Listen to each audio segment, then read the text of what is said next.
Item ಯಾವುದೇ ಇರಲಿ try ಮಾಡಿ ಆಚಿ ಚಿಕನ್ ಮಸಾಲಾ. ಆಚಿ ಚಿಕನ್ ಮಸಾಲಾ.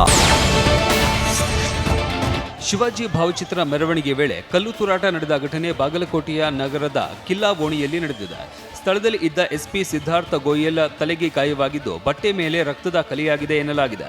ಮೆರವಣಿಗೆ ವೇಳೆ ಮಸೀದಿ ಕಡೆಯಿಂದಲೇ ಕಲ್ಲು ತೂರಿ ಬಂದ ಆರೋಪ ಕೇಳಿ ಬಂದಿದೆ. ಇದರಿಂದಾಗಿ ಸ್ಥಳದಲ್ಲಿ ಉದ್ವಿಗ್ನ ವಾತಾವರಣ ನಿರ್ಮಾಣವಾಗಿದ್ದು ಜನರನ್ನ ಚದುರಿಸಿ ಪೊಲೀಸರು ಪರಿಸ್ಥಿತಿ ತಿಳಿಗೊಳಿಸಿದ್ರು. ಪಂಕಾ ಮಸೀದಿ ಮತ್ತು ಶ್ರೀ ಕೊತ್ತಲೇಶ್ವರ ದೇಗುಲದ ಬಳಿ ಭದ್ರತೆ ಹೆಚ್ಚಿಸಲಾಗಿದೆ. ಪೊಲೀಸ್ ಸಿಬ್ಬಂದಿ ಸ್ಥಳದಲ್ಲೇ ಬೀಡು ಬಿಟ್ಟಿದ್ದಾರೆ. ಕ್ರಾಂತಿವೀರ ಸಂಗೊಳ್ಳಿ ರಾಯಣ್ಣ ಮೂರ್ತಿಗೆ ಕಿಡಿಗೇಡಿಗಳು ಮಸಿ ಬಳಿದ ಘಟನೆ ಬೆಳಗಾವಿ ತಾಲೂಕಿನ ಮಚ್ಚೆ ಗ್ರಾಮದಲ್ಲಿ ನಡೆದಿದೆ. ಇದರಿಂದ ಸ್ಥಳದಲ್ಲಿ ಜನರು ಕನ್ನಡ ಹೋರಾಟಗಾರರು ಜಮಾಯಿಸಿದ್ರು. ಸ್ಥಳಕ್ಕೆ ಬೆಳಗಾವಿ ನಗರ ಪೊಲೀಸ್ ಕಮಿಷನರ್ ಭೂಷಣ್ ಬೋರಸೆ ಭೇಟಿ ನೀಡಿ ಪರಿಶೀಲಿಸಿದ್ರು. ಕೂಡಲೇ ಕಿಡಿಗೇಡಿಗಳನ್ನ ಬಂಧಿಸುವಂತೆ ಸ್ಥಳೀಯರು ಆಗ್ರಹಿಸಿದ್ದಾರೆ. ಬೆಳಗಾವಿ ಗ್ರಾಮಾಂತರ ಠಾಣೆಯಲ್ಲಿ ಪ್ರಕರಣ ದಾಖಲಾಗಿದೆ.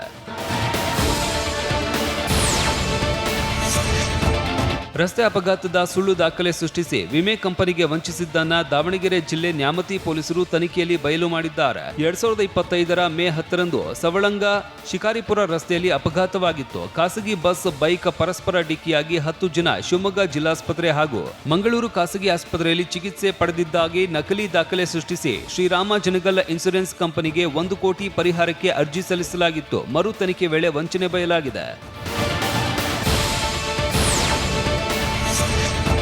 ಚರ್ಮರೋಗ ತಜ್ಞೆ ಡಾಕ್ಟರ್ ಶರಣ್ಯ ವಿರುದ್ಧ ಬೆಂಗಳೂರಿನ ಮಲ್ಲೇಶ್ವರಂ ಪೊಲೀಸ್ ಠಾಣೆಯಲ್ಲಿ ಎಫ್ಐಆರ್ ದಾಖಲಾಗಿದೆ. ರೇಲ್ಸ್ ಮೂಲಕ ನಂದಿನಿ ಉತ್ಪನ್ನಗಳ ಬಗ್ಗೆ ಸಾಮಾಜಿಕ ಜಾಲತಾಣದಲ್ಲಿ ಡಾಕ್ಟರ್ ಶರಣ್ಯ ಅಪಪ್ರಚಾರ ನಡೆಸಿದ್ದಾರೆ ಅಂತ ಆರೋಪಿಸಿ ಪದ್ಮಾವತಿ ಎನ್ನುವವರು ದೂರು ನೀಡಿದ್ರು.